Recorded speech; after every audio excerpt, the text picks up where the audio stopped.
Parks and Recs board. Parks and Recs just meets every other month. My term is like 2 years, and then you can get reappointed. Being on the Parks and Recs, I mean, it's kind of cool to see how hard staff works to make sure that low income, seniors, children that have intellectual disabilities, children that have physical disabilities, being able to find an opportunity to recreate in Mesa.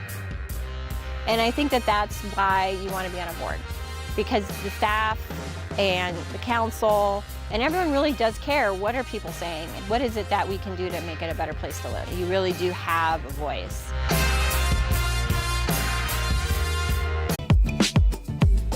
Hi, this is what I do in the mornings to not go crazy and to get a little exercise in.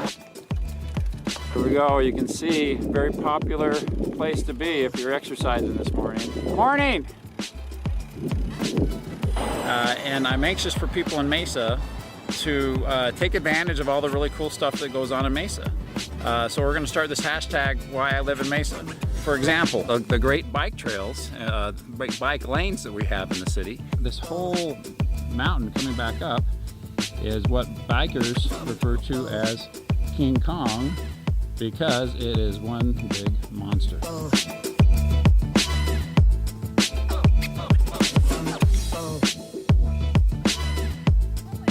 Here's my almost vintage bike right now. I'm thinking about trading in my my tri-bike for a mountain bike. Tell me what I need if I were to switch to a mountain bike, so that I can, instead of riding this, I can ride that. My latest piece of equipment, and I love them, are these Beats wireless earphones. So you need these. If you guys are going to the gym, you see everybody walking around with these. They're great because they're wireless. And I'll put up my playlist for your enjoyment or criticism.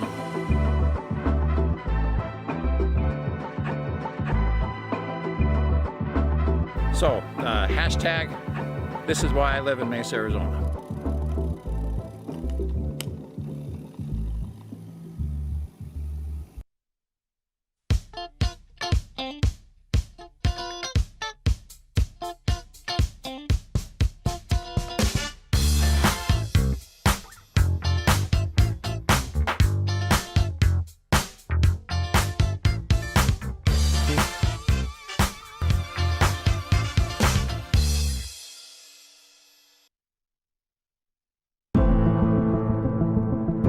Early on, did a lot of community outreach to find out what is the best and highest use for this money. And along with food insecurity, which I think we dealt with in a very good way, economic insecurity was a big concern by people in Mesa, particularly small business owners. We don't know that we'd still be open without it, to be perfectly honest. To have something like this and to invest back into that, I mean, I promise you this investment in Sassy's will help City of Mesa down the road as much as it helped us, maybe even more. Well, and it trickles, so it helped us to pay other things, so it helped us with our rent and our utility bills, to where then we could focus on, you know, what we needed to do to make sure that our employees are paid. It was really stressful because our money was depleting, and we didn't know how we were going to pay the rent and keep going, and we didn't know when we would be able to open again. So the Mesa Cares Act was like a godsend for us. I mean, just to even to say it paid our rent for 3 months, it was such a relief for us.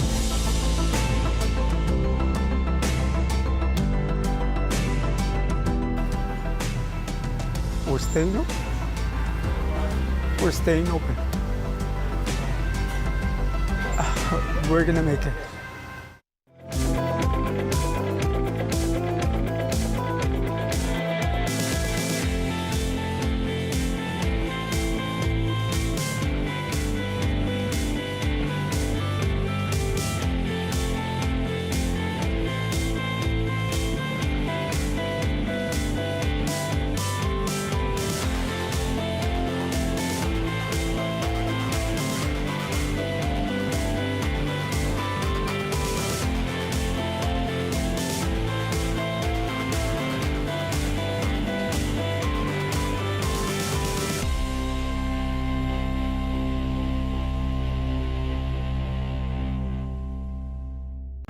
The City of Mesa is concerned about our residents and businesses and how the COVID-19 pandemic is affecting you, your family, or business. We have started an initiative called Mesa Cares with the intent of assessing our community needs to better understand the impact of this crisis and how we can help. We want to hear from you, from your neighbors, and from your organization. If you receive a call or email from a Mesa Cares representative, please share the impact and challenges you or your organization is facing.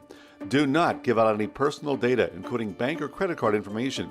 We will not be asking for that type of information. We've also implemented the Mesa Cares Community Resources Call Center, a one-stop shop for businesses and residents to get information and referrals to appropriate services.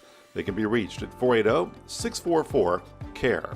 Working together, we will get through these challenging times, and we will move forward because Mesa cares. For more information about Mesa Cares, go to www.mesaaz.gov/Mesa Cares.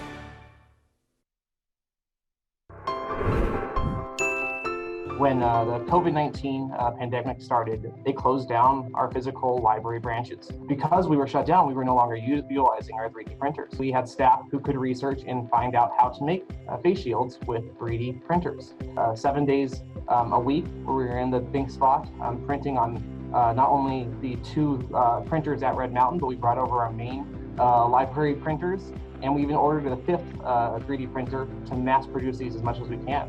Each one roughly takes around an hour. A day, I could probably get easily a little over close to 20. Our fire department is roughly between 400 and 500 personnel, so we ended up getting to that 500. Profits. Heck, anyone doing anything kind, compassionate, or caring, post a picture or tell a story on social media using the hashtag #InspireMesa.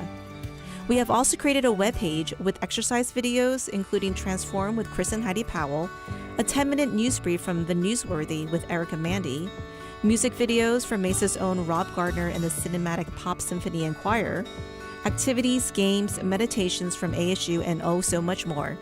Go to mesaaz.gov/InspireMesa to access all of these great resources. And don't forget to tell us your story with hashtag #InspireMesa.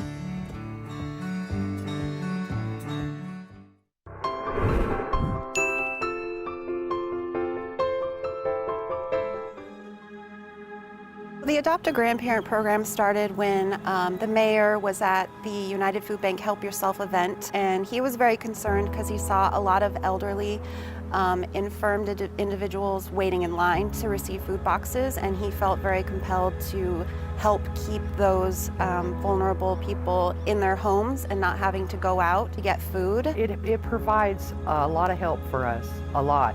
Times are hard right now. A lot of people have lost their jobs. We're actually retired, but it's been so tremendous, the outpouring of care, the food, which helps us along financially. A lot of our community is on a fixed income.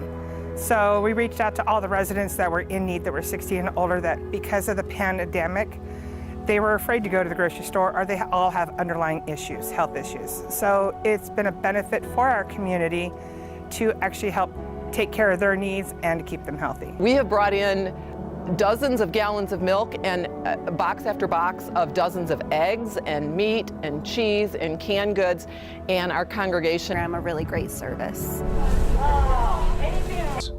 In struggling communities and in seemingly docile suburbs, no matter the obstacles, and there is no such thing as self-taught or self-made.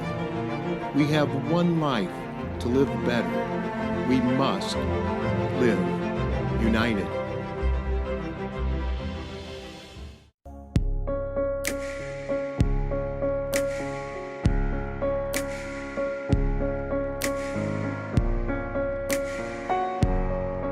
It's been such a blessing for us. Some days we don't even get food. You're just hustling and bustling with all the patients, so it's honestly just put a smile on our face.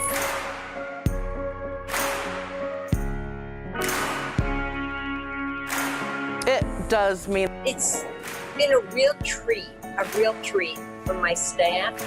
They've been working so hard, and nobody goes out to get anything different. They're all taking precautions. So to come in and have this beautiful lunch prepared is just so wonderful. The food has been outstanding.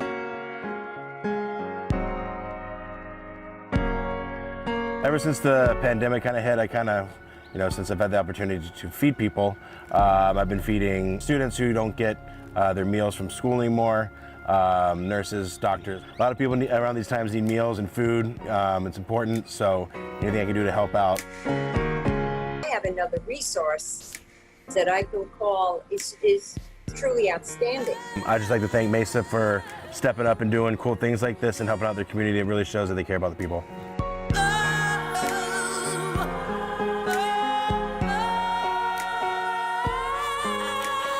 There's a lot of families in our community that when you say, hey, we're shifting to a digital curriculum, they're out. They don't have the resources to participate in that.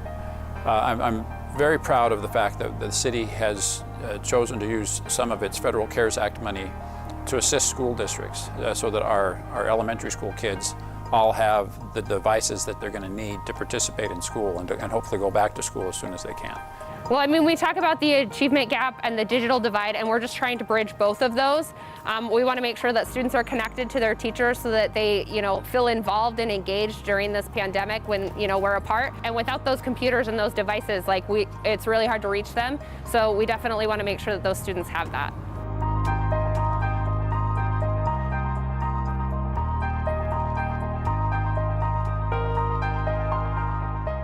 This partnership, it's a huge deal to me. It feels like our kids are being watched over. The fact that we can provide all those kids with something so that they can continue their learning even in a time like this, it's amazing and a little bit over. 5-day-a-week operation. We are making 1,000 meals a day, 4 days a week, and then there's preparation and packaging. So staff is here 5 days a week for this operation, so we're distributing 4,000 meals a week through this. We are Mesa. This is what we do. This is why I joined this a long time ago, and Mesa cares. These guys are awesome. A lot of them don't work in the kitchen. There's only a couple that have had kitchen experience. It's like the second nature. I mean, we did a small dry run last week. We did smaller meals. They just picked it up like that, and they're having fun, and they're doing it for a great cause too. So we have reallocated staff to different responsibilities, and some of those include being here in the kitchen, cooking and preparing food. So yeah, I'm very proud of the staff and how much they've stepped up and taken on different responsibilities. And this is one example how we can efficiently and quickly reach our populations, our residents that need the most help.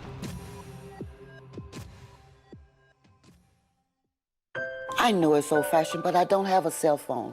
So when my landline cut out, we just felt so isolated. The power was down on the entire block. It was a Saturday, so the kids were home.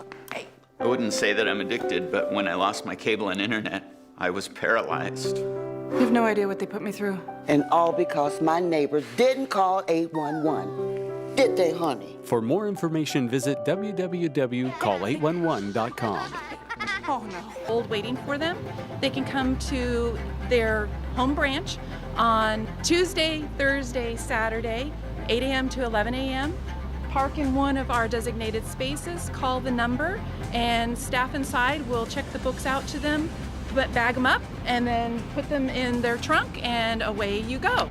DVDs, audiobooks, anything that you can check out, physical items, you can place a hold on them and then we'll check them out to you and deliver them to your car.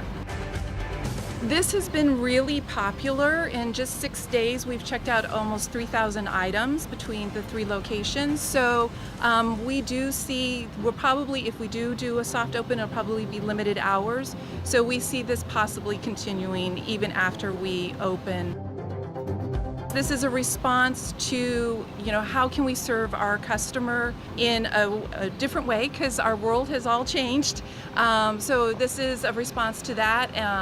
And we're glad that people really want to check out books and read books or listen to audiobooks or watch a DVD, and that they're willing to come to our facility so that we can provide for them.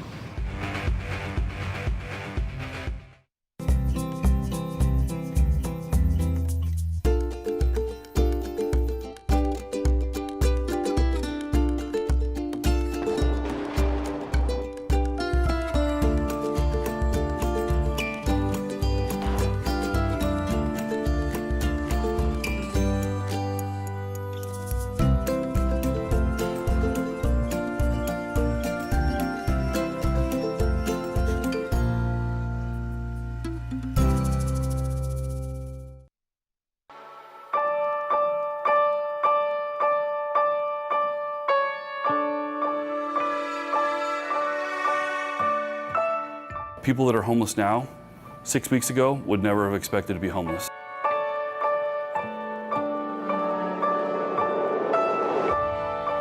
What we're trying to do is try and find as many people in the city of Mesa that are experiencing homelessness, that are susceptible to COVID, and try and get them into a safe environment off the street so they can stay safe and keep from contracting the disease and keep from spreading the disease.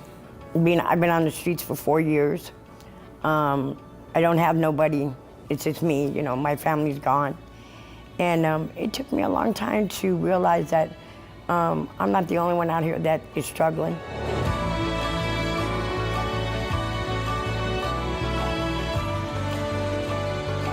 I feel like I'm helping people personally, you know, even though it is through the company, you know, because I was homeless at one time as well.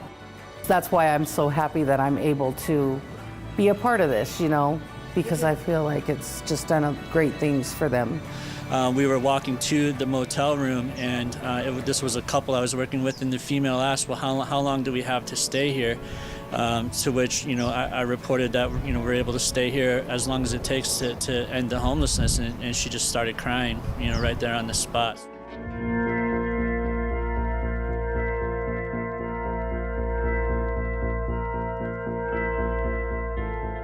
It's critical to work with our community partners. For example, the location we're using is a motel. And this is critical because this is what they do. They provide housing for people. So we sought them out to have a place. They provide a safe environment for people to live in.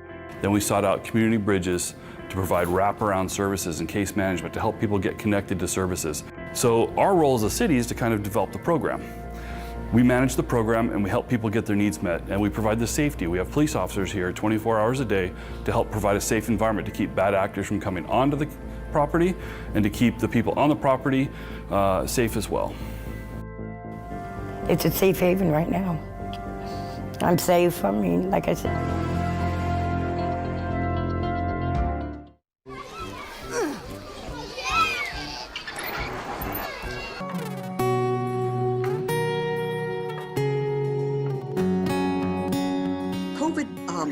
Epidemic has impacted members of the community we've never served before.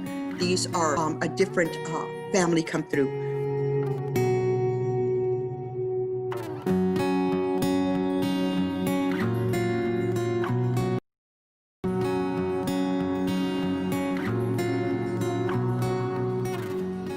And my AC went out, so I came to them. I'm gonna cry because they helped me with my AC. I now have AC. They paid for me. I mean, I just can't thank them enough because I thank God they were here and had the funding to do what they did to help me with the needs I had. There are families who are interested in assistance, financial assistance for rental assistance, a weatherization package, and or utilities can walk in and inquire. The packages for utility assistance have already been prepackaged. So in the lobby, there is against the wall, are you seeking utility assistance? Take this package. But they can still come and speak to our administrative assistant and ask questions.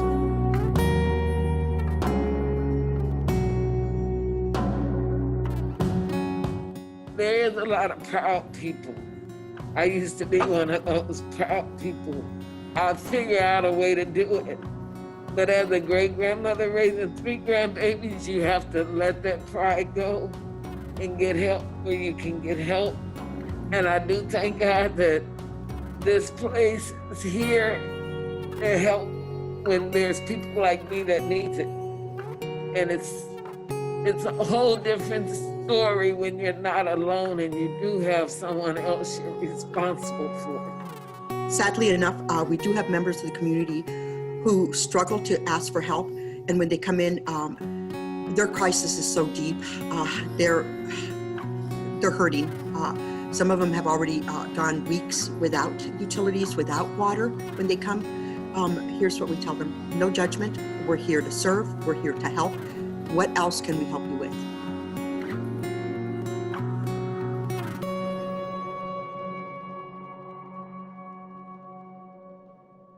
How many times have you purchased something in bulk or in a larger multi-pack based on the per unit cost, but in the end you realize you bought way too much?